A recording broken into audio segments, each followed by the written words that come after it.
Viewers, आज के video में हम डिस्कस करेंगे एक इंग्लिश पोइट जॉन डन की बहुत ही famous poem the sun rising.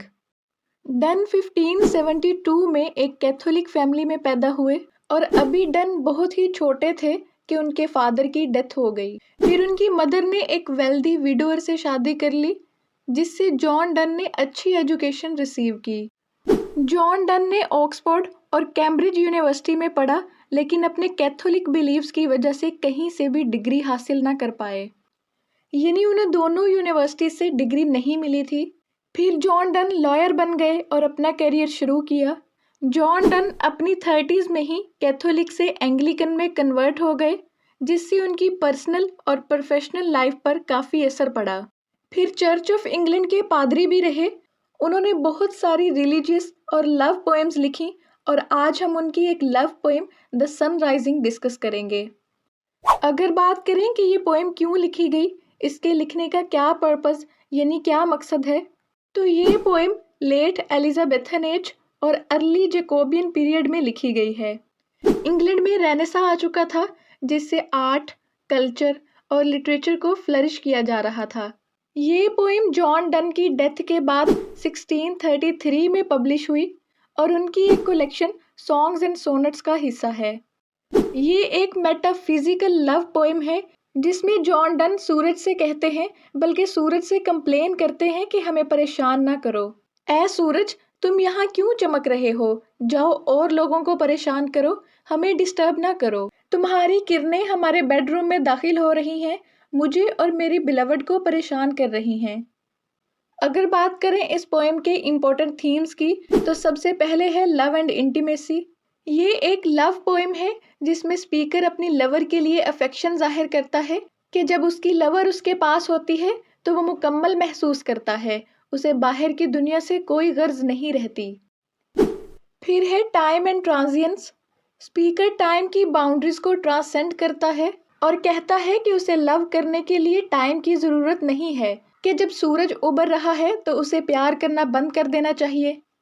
फिर है माइक्रोकोज्म एंड मैक्रोकोज्म। इस पोएम में दो तरह की वर्ल्ड्स क्रिएट की गई हैं, यानी दो तरह की दुनिया बनाई गई हैं।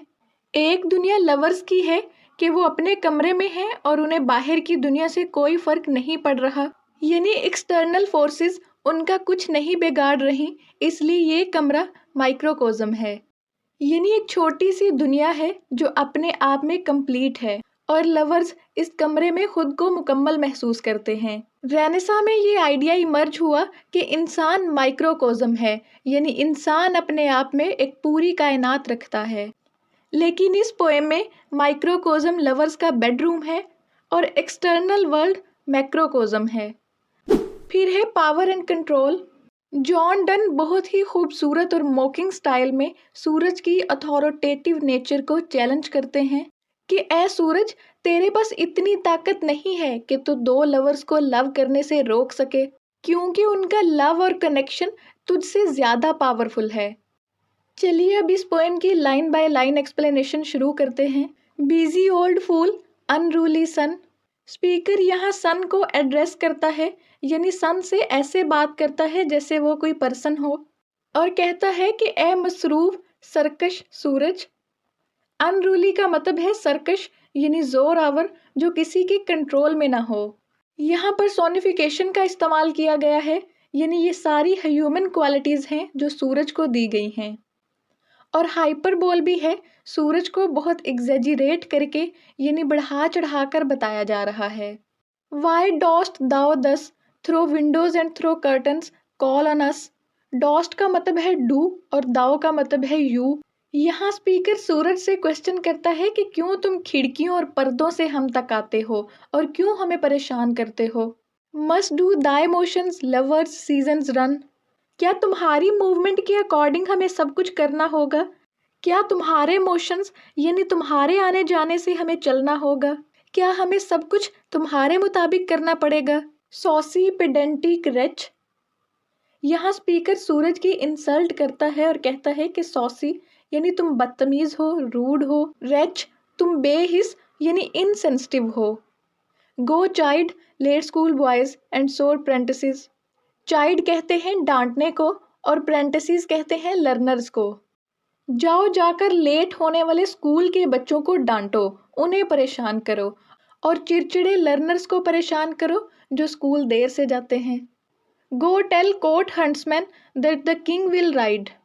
जाओ जाकर बादशाह की शिकार करने वाली पार्टी को बताओ कि बादशाह शिकार के लिए सवार होने वाला है, यानी बादशाह शिकार के लिए जाने वाला है। Call country ants to harvest offices. Country ants का मतलब है खेती बाड़ी करने वाले मजदूर। जाओ जाकर खेती बाड़ी करने वाले मजदूरों को कहो कि वो अपनी कटाई का काम शुरू कर दें, कि वो अपने खेतों में जाकर काम करें। यहाँ ऑफिसेज का मतलब उन किसानों के खेत हैं। फिर से पर्सोनिफिकेशन का इस्तेमाल हो रहा है। स्पीकर सूरज से कह रहा है कि जाओ तुम जाकर उन लोगों से कम्युनिकेट करो, उनको बताओ कि वो अपना काम करें। यहाँ एलिट्रेशन भी है, यानी सी साउंड रिपीट हो रही है। Court, call, country. Love all alike, no season knows nor clime. Speaker कहता है कि तुम स्कूल के बच्चों, दरबारियों और किसानों को जाकर जगाओ, हम लवर्स को परेशान ना करो, क्योंकि लव इन सब की तरह नहीं है, वो किसी सीजन को नहीं जानता और ना ही किसी क्लाइमेट का उसे पता है। Nor hours, days, months which are the rags of time. Love घंटों, दिनों और महीनों को भी नहीं जानता। लव तो टाइम की सारी पाबंदियों से आज़ाद है। Thy beams so reverent and strong, why shouldest thou think? Beams कहते हैं सूरज की किरणों को और रेवरेंट कहते हैं ताकतवर, यानी पावरफुल होना। स्पीकर सूरज से सवाल करता है कि तुम्हें क्यों लगता है कि तुम्हारी किरणें बहुत ही स्ट्रॉन्ग और पावरफुल हैं। अगेन पर्सोनिफिकेशन, यहाँ सन को थिंकिंग एबिलिटी दी गई है। I could eclipse and cloud them with a wink. Eclipse का मतलब है ग्रहण लगाना या रोशनी रोक देना, और विंग कहते हैं पलक झपकने को।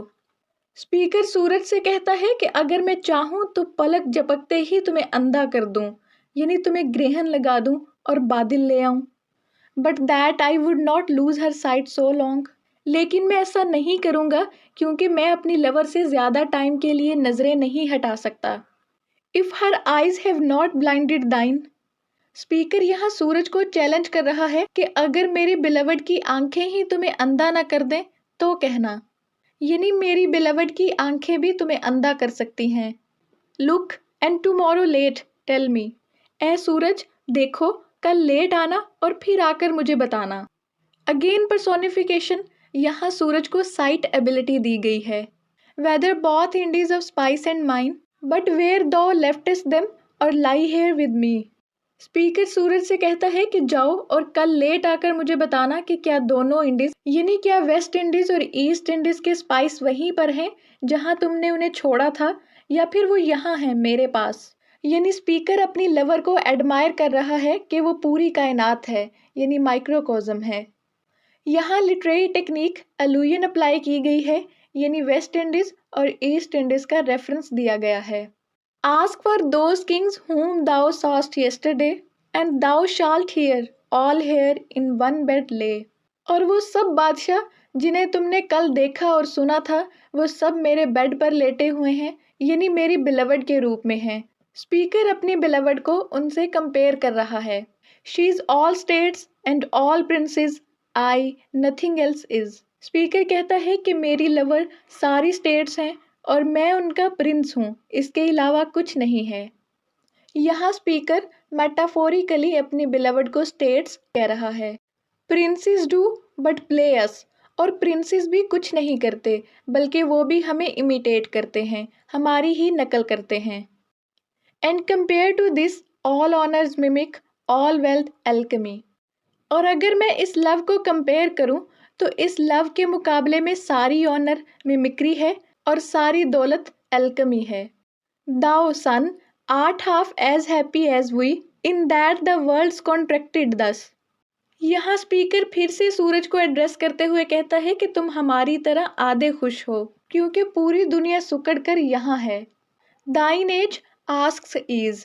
तुम्हारी उम्र इस बात का तकाजा करती है कि अब तुम्हें आराम करना चाहिए क्योंकि तुम ओल्ड हो चुके हो। And since thy duties be to warm the world. लेकिन तुम्हारी ड्यूटी है कि तुम पूरी दुनिया को गर्म करो, यानी वार्म करो। दैट्स डन इन वार्मिंग अस, और तुम्हारी ये ड्यूटी हमें वार्म करके पूरी हो रही है।